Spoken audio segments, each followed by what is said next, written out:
Everyone, आप सभी का स्वागत है सुपर फ्लिक्स टॉक चैनल पर। और आज हम लोकी सीजन 2 के एंडिंग और लोकी के फ्यूचर के बारे में बात करेंगे। तो चलिए बिना किसी देरी के इस वीडियो को शुरू करते हैं। तो शुरू से शुरुआत करते हैं लोकी सीजन 1 के एंडिंग से, जहां पे सिल्वी कैंग को मार देती है और फिर इनफिनिट टाइमलाइंस बनने लग जाते हैं, जिससे कि टाइम लूम जो कि टीवी में एग्जिस्ट करता है और वो सारे टाइमलाइंस को एक जगह इकट्ठा करके रखता है, मेनली सैक्रेड टाइमलाइन को, वो ओवरलोड होने लगता है क्योंकि बहुत सारे ब्रांच टाइमलाइंस बन जाते हैं। और उसी ओवरलोडिंग को ठीक करने के लिए लोकी सीजन 2 में जुगाड़ बिठाते रहता है और इसे ठीक करना बहुत मुश्किल था।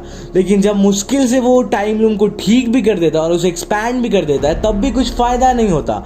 तो लोकी समझ जाता है कि ही हु रिमेन्स का बचना जरूरी है, इसलिए वो टाइम स्लिप करके उसी मोमेंट पे जाता है जब सिल्वी ही हु रिमेन्स को मारने वाली होती है।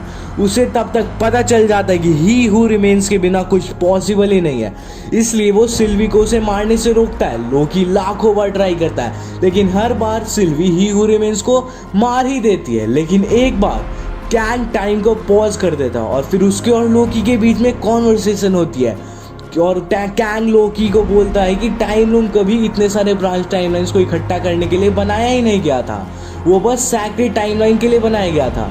फिर कैंग लोकी को बोलता है कि तुम्हारे पास दो ही ऑप्शंस है, पहला सिल्वी को मार दो जिससे कि ही हु रिमेन्स फिर से सब चीज़ नॉर्मल कर देगा, और दूसरा चॉइस कि कुछ नहीं बचेगा, एक भी टाइमलाइन नहीं बचेगी, क्योंकि अगर ही हु रिमेन्स मरा तो फिर से मल्टीवर्सल वॉर होगा जिससे सारे टाइमलाइंस डिस्ट्रॉय हो जाएंगे। लेकिन लोकी ऑप्शन सी को चूज करता है और वापस टाइम स्लिप करके जाता है उसी मोमेंट पे जब टाइम लूप ओवरलोड होते रहता है। वो अकेले अपने मैजिक से टाइम लूम को डिस्ट्रॉय कर देता है, क्योंकि वो जानता था टाइम लूम इन ब्रांच टाइमलाइंस को कभी भी हैंडल नहीं कर पाएंगे।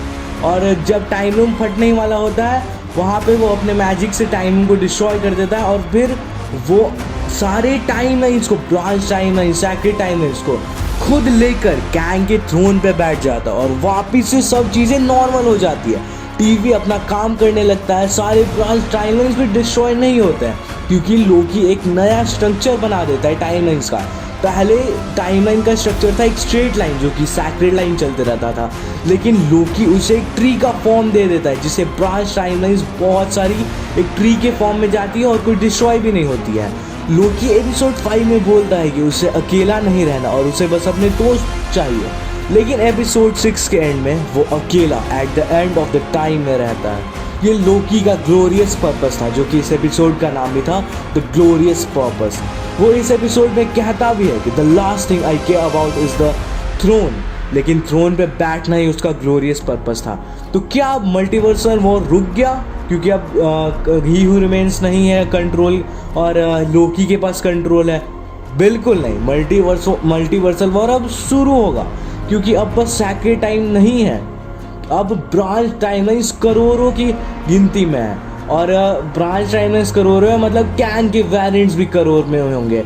और ये एपिसोड लोकी को एमसीयू का one of the most powerful characters भी बना देता है। मुझे नहीं लगता था कि लोकी सीजन 3 आएगा अब, क्योंकि लोकी सीजन 2 में ही टीवी और ये सब की कहानी ख़त्म हो गई है और अब आगे लोकी हमें शायद कैंग डायनेस्टी या सीक्रेट वॉर्स में देखने को मिलेगा।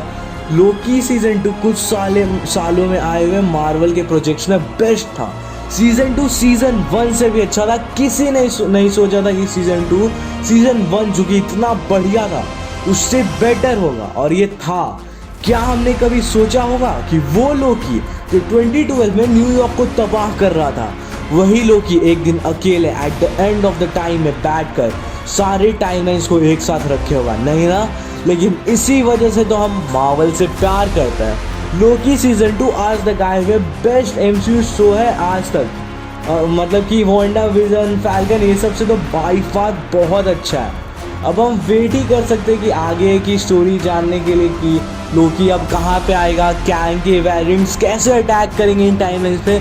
मुझे तो लगता है अब ये डेडपूल 3 में कुछ मल्टीवर्स रिलेटेड दिखाया जाएगा, क्योंकि उसमें रिपोर्ट्स आ रही कि टीवी और मूवीज़ दिखने वाला है। और डेडपूल 3 के बाद तो मुझे लगता है या तो फैंटास्टिक 4 या तो फिर डायरेक्ट कैंग डायनेस्टी, और अगर बीच में डॉक्टर स्ट्रेंज की मूवी आ गई तो उसमें तो गारंटीड है कि मल्टीवर्स दिखाया जाएगा। तो चलिए इसी के साथ मैं आपसे अलविदा लेना चाहूँगा। अगर आपको ये वीडियो पसंद आई तो प्लीज़ इस वीडियो को लाइक करें, और अगर आप मेरे चैनल पर नए हैं तो please do subscribe. Thanks for watching, bye.